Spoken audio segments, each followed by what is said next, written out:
हरियाणा के सीएम नायब सैनी ने रविवार की सुबह कुरुक्षेत्र में श्रमदान किया। सीएम ने ब्रह्म सरोवर पर स्वच्छ कुरुक्षेत्र मेरा अभिमान अभियान के तहत सड़क पर झाड़ू लगाई। उनके साथ पूर्व राज्य मंत्री सुभाष चौदा, नगर परिषद की चेयरपर्सन और बीजेपी के जिला अध्यक्ष तेजिंदर सिंह गोल्टी ने भी श्रमदान किया। इसके अलावा पौधरोपण कर पर्यावरण बचाने का संदेश दिया। वहीं हॉकी के जादूगर मेजर ध्यानचंद के जन्म दिवस पर आयोजित इस कार्यक्रम में खिलाड़ियों, छात्रों और खेल प्रेमियों की भारी भीड़ भी देखने को मिली। मुख्यमंत्री ने हरियाणा को खेलों का पावर हाउस करार देते हुए कहा कि राज्य के खिलाड़ी राष्ट्रीय और अंतर्राष्ट्रीय मंचों पर देश और प्रदेश का नाम रोशन कर रहे हैं। इस दौरान उन्होंने कांग्रेस पर निशाना साधते हुए कहा कि कांग्रेस के नेता लाडू लक्ष्मी योजना पर सवाल उठा रहे हैं। गुटबाजी के कारण ये लोग अलग अलग बातें बोल रहे हैं। वोट लेने के लिए ये नेता राहुल गांधी को स्क्रिप्ट पकड़ा देते हैं कि ऐसा कहने से वोट मिल जाएंगे। उन नेताओं को राहुल गांधी को लेकर हिमाचल, कर्नाटक और तेलंगाना का भ्रमण करना चाहिए, जहां महिलाओं को 2000 और 1500 देने का वादा किया था। मैं बधाई देना चाहूँगा अपनी बहनों को।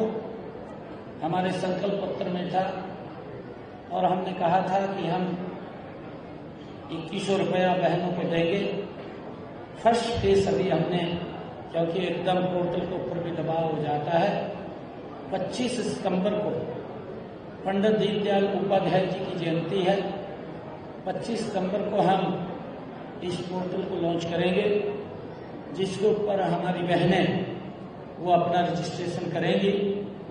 23 साल की उम्र की हमारी बहनें उसके ऊपर अपना रजिस्ट्रेशन कर पाएंगी। और अभी हमने फर्स्ट फेज के अंदर जिन परिवारों की इनकम 1 लाख रुपए है, ऐसी बहनों को फर्स्ट फेज के अंदर लिया है। वो रजिस्ट्रेशन करेंगी। लगभग 20 लाख बहनों को इसका लाभ मिलने वाला है। और उसके बाद दूसरा फेज आएगा, फिर थर्ड फेज आएगा।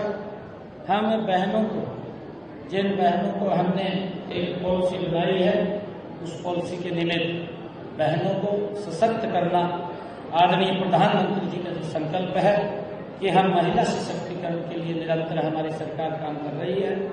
जल्दी ही हमारी बहनों को 2100 रुपया पहुंचना शुरू हो जाएगा, क्योंकि विपक्ष कई प्रकार के इसके ऊपर भी सवाल उठा रहा है। मैंने कहा था विपक्ष के लोगों को, भूपेंद्र सिंह हुड्डा जो हमारे विपक्ष के नेता हैं, वो कई प्रकार के सवाल इसके ऊपर उठा रहे थे, क्योंकि गुटबाजी में कांग्रेस फंसी हुई है।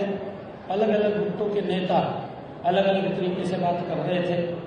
मैं कांग्रेस के सभी गुटों के जो नेता हैं उनसे कहना चाहूँगा कि आप, जब राहुल गांधी आता है और राहुल गांधी ही वो इस प्रकार की स्क्रिप्ट लिख करके देता है कि ये बोल दो वोटें मिल जाएंगी, तो राहुल गांधी ने हिमाचल प्रदेश में कहा था कि हम बहनों को 1500 रुपया देंगे। उन्होंने कर्नाटक के अंदर कहा था 2500 रुपये देंगे। तेलंगाना में भी कहा था कि हम 2000 रुपये देंगे। मैं इनको कहना चाहूँगा कि आपको राहुल गांधी को लेकर के भ्रमण करना चाहिए हिमाचल प्रदेश का, फिर कर्नाटक का भ्रमण करना चाहिए, फिर तेलंगाना का भ्रमण करना चाहिए। और फिर मैं कहना चाहूँगा इनको कि राहुल गांधी को लेकर के जो आपके इंडी गठबंधन के लोग हैं, पंजाब के अंदर भी आपने जैसा सुझाव राहुल गांधी ने दिया था, उन्होंने भी वहाँ उसके ऊपर चलते हुए इनके कदमों के ऊपर घोषणा की थी। वहाँ पर भी 5 साल का कार्यकाल पूरा हो गया है। अभी तक बहनों को जो बात कही थी पैसा नहीं पहुँचा, तो वहाँ का भी भ्रमण कराना चाहिए। हमने आदरणीय मोदी जी के नेतृत्व में जहाँ पर भी जब बातें कही हैं, चाहे महाराष्ट्र में कही है, चाहे मध्य प्रदेश में कही है, चाहे हमने राजस्थान में कही है, और चाहे हरियाणा में कही है, हमने जहाँ जहाँ भी ये बातें कही हैं, हमने बहनों को पूरा सम्मान देने का काम हमारी सरकार कर। साइक्लोथॉन के उद्घाटन समारोह को संबोधित करते हुए मुख्यमंत्री सैनी ने खेलों को दैनिक जीवन का हिस्सा बनाने पर जोर दिया। उन्होंने कहा कि आज का ये आयोजन 1 घंटे के लिए है, लेकिन इसका मतलब ये नहीं कि हम केवल 1 घंटा ही खेलें। हमें हर दिन 1 घंटा खेलों को समर्पित करना चाहिए, ताकि प्रधानमंत्री मोदी के फिट इंडिया हिट इंडिया की विजन को साकार किया जा सके। इसके अलावा मुख्यमंत्री ने खुद साइकिल चलाकर और वॉलीबॉल खेलकर फिटनेस को बढ़ावा दिया और श्रमदान के जरिए स्वच्छता का संदेश भी दिया। कुरुक्षेत्र से रणदीप रोड, पंजाब केसरी टीवी। हमसे जुड़े रहने के लिए हमारे YouTube चैनल को सब्सक्राइब करें और नई वीडियो की नोटिफिकेशन के लिए बेल आइकॉन को दबाएं। अगर आप ये वीडियो Facebook पर देख रहे हैं तो लाइक जरूर करें और ज्यादा से ज्यादा शेयर करें। धन्यवाद।